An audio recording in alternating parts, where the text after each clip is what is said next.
It's New Brew Thursday! Woo! And we're outside. Outside. It's December in California, and this is what winter in California is about. Is the weather finally gets cold enough that you can come out and throw a roaring fire on and sit around in your backyard and enjoy not being at 90 degrees. In the suburbs. In the suburbs, in the burbs. You may hear cars flying by in the background going 55 miles an hour. If you didn't hate us before, you'll definitely hate us now if you don't live in California. Yeah, the marching band kind of died off. There was a high school down the street and the marching band was playing and they were kind of loud. We were wondering about that, but yeah, so this fire is really big too. It's like it's going to engulf John. We're going to sacrifice him to the god Molech. I told you we put too much on. I was like, that's too much. But it feels really good. So. But tonight's show is about comfort food, and so we're doing like a nice strong dark ale. We're doing Brother Thelonious from North Coast Brewing. We're pairing that with some nice hearty beef stew. Some bread, because like as a kid, like I grew up on like Dinty Moore. I love that stuff. Yep. Dinty Moore and like a pack of Wonder white bread. Terry cloth shorts. That was good stuff, man. No idea what you're talking about. Brad's just a little too young to remember Dinty Moore. Dinty Moore. Is that like Ovaltine? No, it's like canned beef stew. Oh, okay. And when you'd open it up, there's this big grease ring that like the congealed grease. That meant it was good. Oh. That's the good stuff right there. All right. Oh, hi, Grease. I'm going to heat you up and eat you. No comment. I got to say, though, this is very nice. I'm very cozy, even though I'm sure the flames are covering my face. Yeah. This is nice. So, Studio New Brew Thursday has a nice back lot. Exactly. We're in the back lot of Studio New Brew Thursday. So, Brother Thelonious. It's a Belgian Strong Dark Ale. Yes. It is, what, 9.9%? 9.4. 9.4? Are you sure? 9.4. Wow. Yep, you are right. Oh, thank you. I've never had this before, so this is New Brew Thursday for me. Right on. Oh, yeah? I also have never had this beer. Really? And I routinely get it. Wait. I am the only person to have had this beer? Yep. Wow, this is a first. And this is a first. Yeah, this is a first. I'm never for New the Brew first. Thursday. I'm never the only one to have had a beer. So I always get this mixed up with Three Philosophers, which is a Belgian quad from Amagon. I actually had this at the Brouhaha. Oh, right. Yeah. The one in Orange County? Orange County Brouhaha. Nice. So I remember liking it a lot. It smells tasty. I'm going to wait for John, though, because that's just rude. Fire and beer. Together they at both last. go hand in hand. Exactly. I just went to fondue last night, and they used beer for the base for the cheese. Really? Right on. It's pretty cool. Interesting. Well, cheers to fires and beer. Cheers. Cheers to wintertime in SoCal. Yeah, exactly. Well, it's not technically winter yet, I don't think. It's like a couple days away, but really? Yeah, I don't know. It's cold enough. Yeah, it was like 38 degrees this morning when I got out to my car. Yeah. Something People in Chicago are going, you pussies. Exactly. Guy in Minnesota's like, 20 below zero right now. You. Well, I just came back from Philadelphia, and I'm like so ridiculously warm now.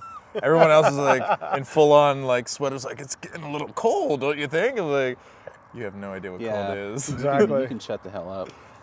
This is really good. It's not as sweet as I expected it to be. I almost get just the slight, like if it was just a little bit more, I might think it was kind of a funky Brettanomyces beer. Yeah. Slight more of the cherries? Yeah, like it's just, if it was just a little more tart, yeah. I'd think it was heading down that road, but it's actually really good. It like you stops right there, yeah. It balances really well with the maltiness. You get some of the smoke and like I get a little bit of tobacco. Yeah, it's just very well balanced, well rounded. So we're pairing this with a beef stew, and it's kind of like a comfort food, sort of like fire, cold winter night. This is the ultimate in comfort food. Yeah, You're totally. sitting next to a warm fire. I mean, it's not that cold out. It's probably in the, I don't know, 50s. Low 50s, yeah. But low 50s is cold for us Californians. Yeah. Wow, this is really good. Yeah, and this really works, I think, because the meatiness of the stew and the strong beef flavors of the stew really cut through and bring out a lot of the maltiness of the beer. But it also, like, it takes away the tartness of the cherries, I think. Really? So you get some of, you just, like, the cherries become a little more sweet. And they get a little like more it brings out the tartness. Really? Like you get more of the fruitiness. I kind of agree with Steve. Really? The beer becomes a lot sweeter with this, but it's Well, that's what I'm saying. Yeah. Well, You're getting more tartness, right? Well, more of the fruitiness, which might be tartness. Yeah, I see what you're saying. Like yeah. you do get a lot of the cherry now, but it's less of the like pucker sour and more of the sweet sour. Yeah. So I see what you're saying. But this works really well. It's really, really good. And this is very viscous. Viscous? Yeah, like that's our word of the day today is viscous. It's very thick. Look it up, kids. But the viscosity of the stew is definitely, the beer cuts right through it. Yeah. It cleanses your palate on every drink, which, Right. is important when you're...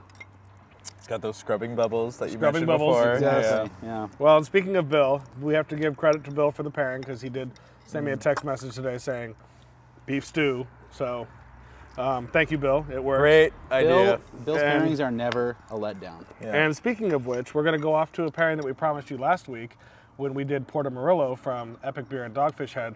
Now we're going to have Bill do his take on Portamarillo and see what he pairs with it. So enjoy.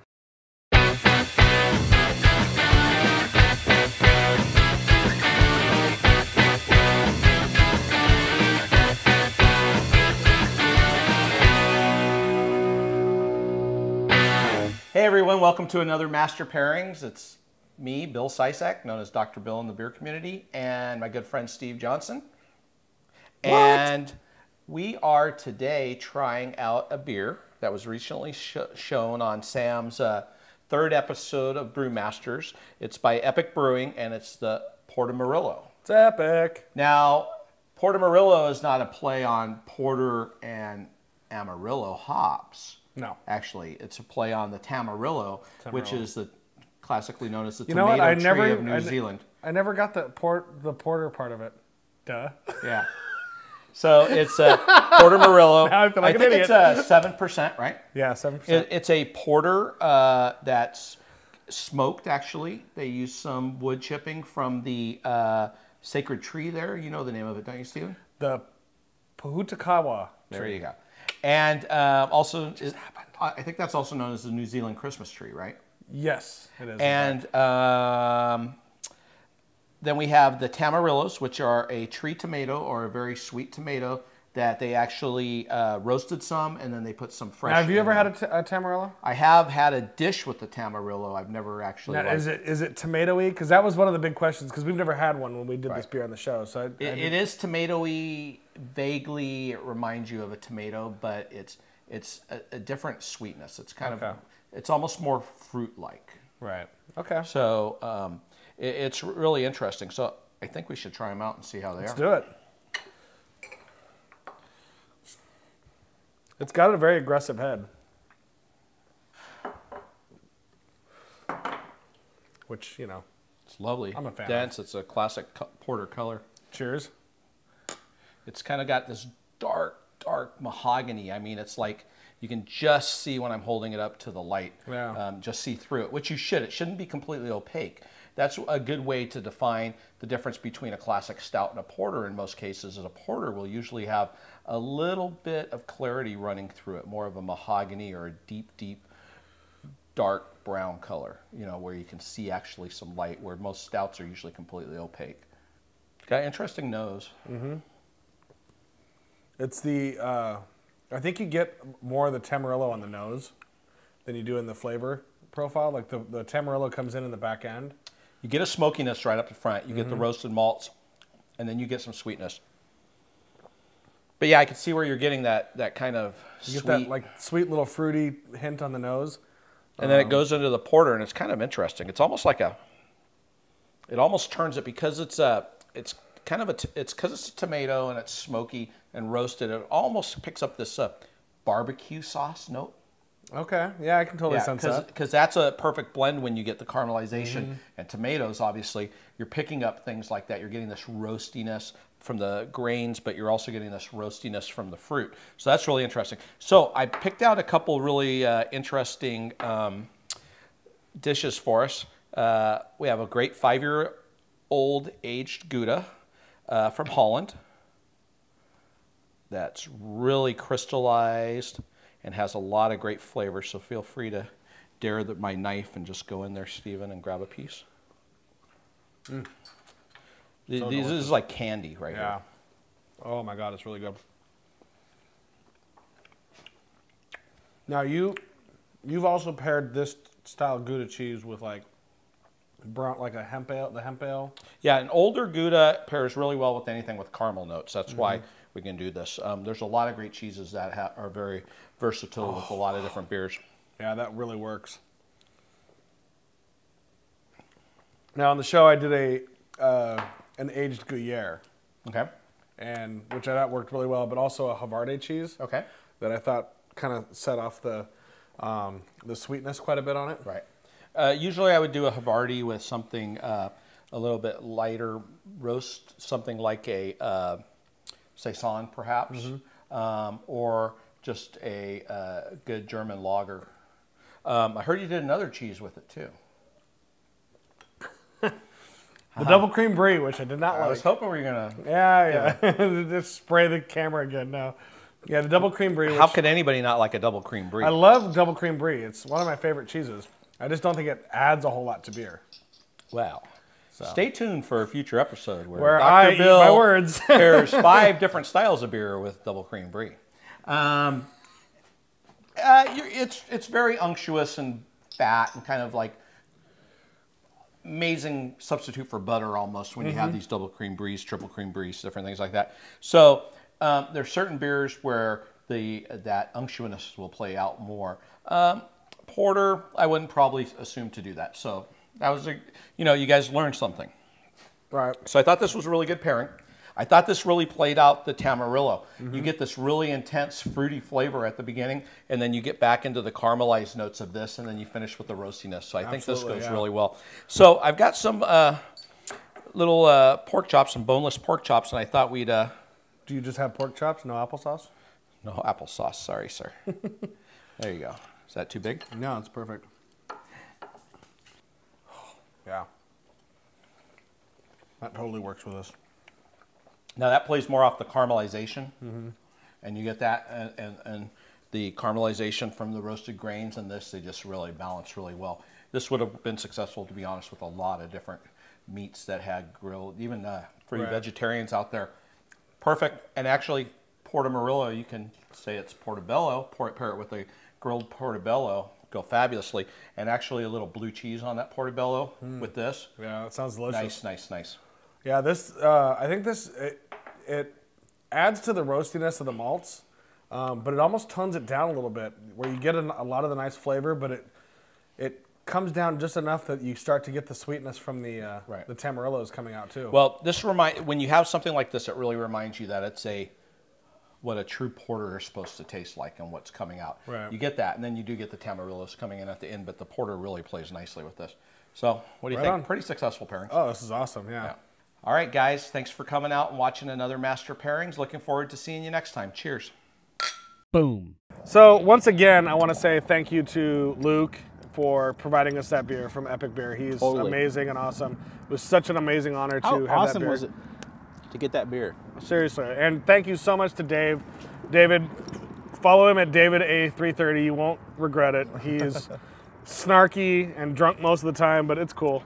Yeah, David, David, thank you so much for, you're awesome, muling dude. the beer. We send you love and light. I can't wait. Namaste. I can't wait to go to New York with you and have you show me what real drinking in New York is like. I think he showed me on last Friday. Yeah, it got pretty crazy. Like. Did he bring I don't remember puke like bucket? Well, no, I just remember John going, we blended beers in our mouths. We did. I remember that part. He's like, I remember that part. But, what he doesn't remember is all the awkward hugging that ensued after that. Was it awkward? You didn't tell me it was awkward. There was some awkward hugging. It wasn't awkward hugging as much as it was awkward heavy petting. But it was definitely awkward. Okay. Anyway, I also want to take a moment to say thank you to all of our audience and the people who are showing us support or whatever. We've been nominated for a food and drink podcast. Let's take a second. Yeah, take a second for this. Yes. We've been nominated for Best Food and Drink Podcast on the Podcast Awards, which, it's not like an Emmy or an Oscar, but I think for what we do, given the fact that, it's a hobby and part-time, it's just fun for us. just to be nominated is really awesome, and we want to say thank you to everybody that made that happen. Seriously. Voting and everyone lasts. that's voting. Yeah, and voting lasts for thank another you to all week. my friends who have been voting every day for me. Pearl, I love you. Thank you so Dave. much. Dave, Man. yeah, and I'm voting 5 times a day. But no, I know. I'm trying anyway. I'm violating. Oh, now we're gonna have it taken away. Nice. Thanks. But Wait, what you do know, we even win? When, nothing. know? You We just, do. yeah, we you don't don't. win I don't anything, think you do win we? anything. Yeah. But it's just an honor. It's like, oh, that's I cool. think you might get like a plaque or a trophy. Maybe. Maybe. Yeah, right. I don't know. Maybe a dinner. Coupon Okay. for a free ham, maybe. I don't know. But if you can take a moment out of Just your in time day, for Christmas. go to Big turkey podcastawards.com. dinner. Scroll down to the food and drink section, and there's a few different craft beer podcasts on there. Yeah. And as much as I want to win, And they and are I want good. you to They vote are for us, good, I want yeah. you to vote for us. I will be happy if a craft beer Yeah. podcast wins. I agree. I don't. No offense to Gary, but I just do not want to see Wine Library Gary win this. Vaynerchuk is on a whole different level. Yeah, it's hard to compete with know? that. So I mean, if one of us can take wine down with craft beer, that would be freaking awesome. Well, So yeah, I guess that's an eloquent way to put it. We're Right. not taking wine down, but I think it's more about It craft, shows craft beer yeah. stepping up. Right, and, the audience look, is there is some and- support here, whether it be for us or Right. Hopcast or any of the other craft beer podcasts that are nominated. Just to be able to. And have I craft do beer love the take a win is Hopcast, cool. even though I'm spilling beef stew all over them. I don't know. That's what I do. So anyway, please go to podcastawards.com, scroll down, find food and drink, search for New Vote Brew for Thursday. your favorite. Yeah, craft vote beer for your podcast. favorite. If we're Fair not your enough. favorite, that's cool. Yeah. We understand. We will find you. We'll hunt you down like sick dogs and take care of it. But just kidding. Anyway, thank you very much. And as always, stay safe and drink beer.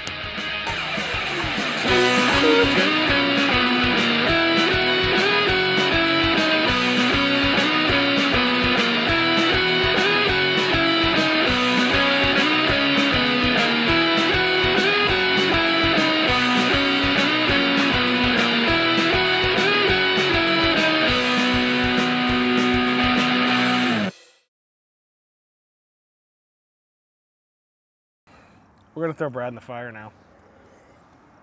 Let me take off my iPod Nano watch before you do so.